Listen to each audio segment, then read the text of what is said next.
This is Blaine Cartwright, and this is part three of the history of Nine Pound Hammer. And like I said before, if you haven't watched part one and two, you're gonna be completely lost, not know what the hell I'm talking about. So I think last time we left off, we were talking about, I was talking about Nine Pound Hammer's first record, Mud to Blood and Beers, which got these ecstatic reviews. And we thought the next step is like stardom, I guess. I don't know, but everything kind of fell through. Lynn stopped making Wanghead records, and we were kind of like didn't have a label or anything, and it was you just didn't really press your own records back then. It was like you needed a label.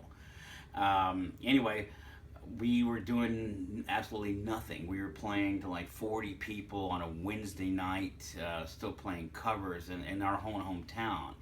And half the people would be on the guest list, and people, our friends were feeling sorry for us, you know, as opposed to like a year earlier, they were jealous, you know, and everybody was kind of feeling sorry for us, like we were wondering if this is what we should be doing. Well, and we kind of got like a little boost when Matt Bartholomew joined on bass, because he had similar rhythm to me. We both grew up with Ramones, and both grew up with cowpunk, and decided to get back into our roots. And I gotta tell you about one of the best days of my life. I've often described it as the best day, but it depends. I was getting ready for a crappy temp job at 6 in the morning to go do whatever they were telling me to do, and I got a call. I got a phone call at 6:30 in the morning, and I was like, "Who's calling me?" And it was Tim Warren from Crypt Records. Now, Crypt Records was legendary, and it is still legendary, but it's very legendary at the time, putting out great stuff, impeccable, just the coolest shit. And to have Tim like you was like a badge of honor. And he called up and said, "I want to put a 9 Pound Hammer record out." Well, that was our dream label, man. And well, it was so early that I couldn't call anyone else and tell anyone the good news. So I went to this temp job, and I had to keep that good news to myself all day. And there's no way I could have told someone I was working with. I mean, this job, what the hell I was so happy about. But I sat there for hours just knowing that, you know, 9 Pound Hammer is going to be okay. You know, that there's this, that we are going to stick around in some form. You know, that everything is going to be all right. And that brings me to Crypt Records. Now, Crypt Records was like, I could say it was a badge of honor, but you knew you were going to go to Europe. And that was the holy grail of being an underground band in the 80s. So-and-so's been to Europe. They liked this kind of music there, because they sure as hell didn't really like it in America. As much as people wear Ramones shirts around and stuff like that, that's not what people liked, man. People like Bon Jovi. A lot. Lots of people liked him a whole lot. And we were like, but we had a vision of going over and playing these packed clubs in Europe and everything. And with Crypt Records, that happened. And boom, like right immediately, like back in the game. And that's, the game at the time was a certain style of music that seemed to have gotten lost. It was badass. It was like bands like the Super Suckers, the Pleasure Fuckers, the Lazy Cowgirls, and also our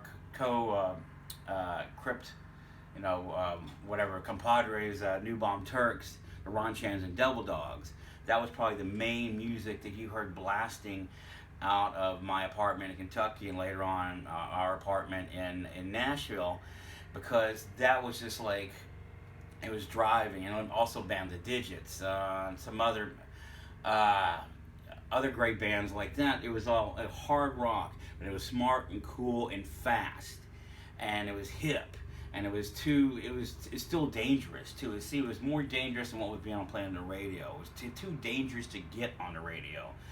And even though we were very primitive in some of our skills, we were trying our best. We were trying to write the best songs, and everyone kind of listened to each other's records. You know, one of the reasons that we got Natural Pussy got Kurt Block to do the first two records, because Kurt Block produced Saturday Night Fever by the Devil Dogs, and he just took one of my favorite bands and made it sound like them on a good night, man. You know, and that's what Kurt Block did, and that's what these records were like. They sound like you on a good night, playing your songs live with no, no ballads. There's no really farting around the studio or anything. It's just you're going in there and just going full throttle and hoping for the best with the results. And now the top band is around this era was definitely the Super Suckers, and they're very inspiring to me personally because they seem to like not be take their place, comfortably take their place in the underground. Because what else was going on? What was going on underground was also grunge, and we thought that was okay. I didn't. It was all right, but we liked rock and roll, Chuck Berry, the Stones, CCR, Ramones, Sex Pistols, all the stuff that I've named a million times. And the Super Suckers are very like-minded. Now, people think that Super Suckers and 9 Pound Hammer played shows together. No, we never have. In fact, the Super Suckers probably couldn't name one of our songs if you held a gun to all their heads, man. But 9 Pound Hammer have been massive Super Suckers fans since the beginning.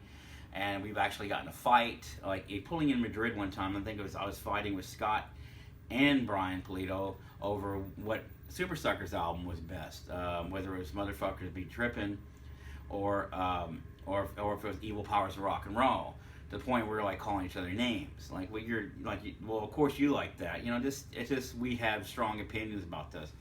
So on this Spotify playlist, that's called Stiff Competition. These are the bands we're competing with, in our heads at least, or I'm sure in other people's heads also.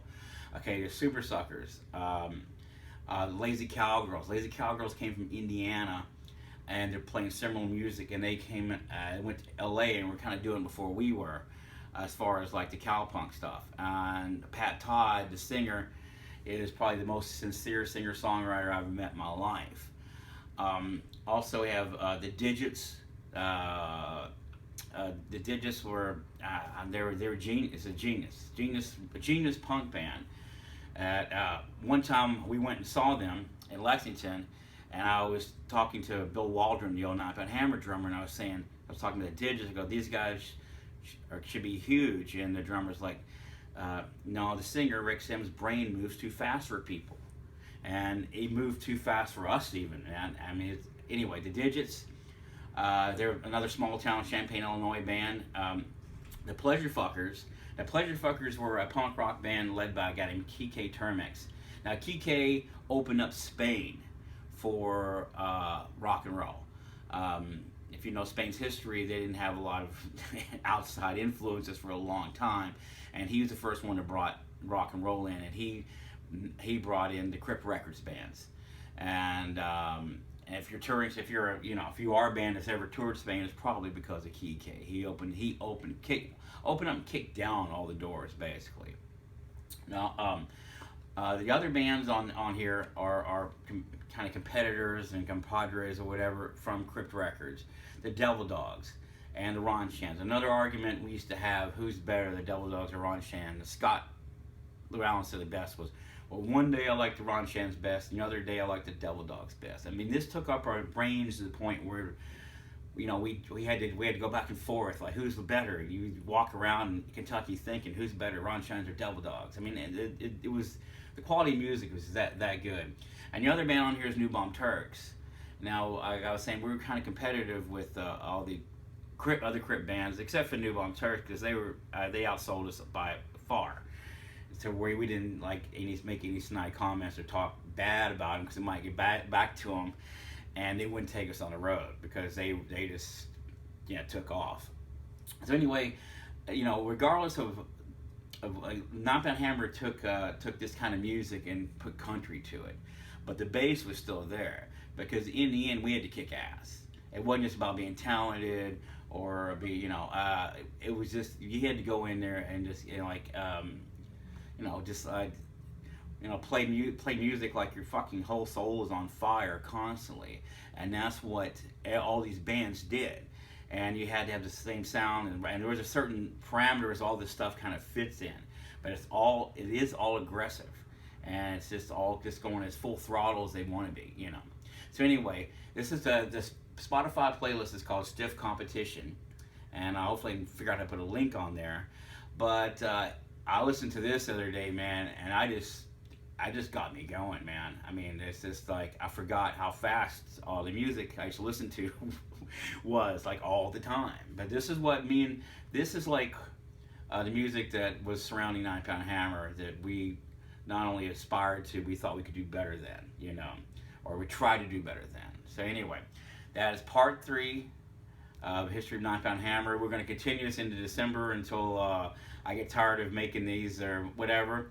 So I'm glad for your interest, and that's it, man. And come see Nashville Pussy and the Frozen Northeast tour coming at you, man. That's it. Bye.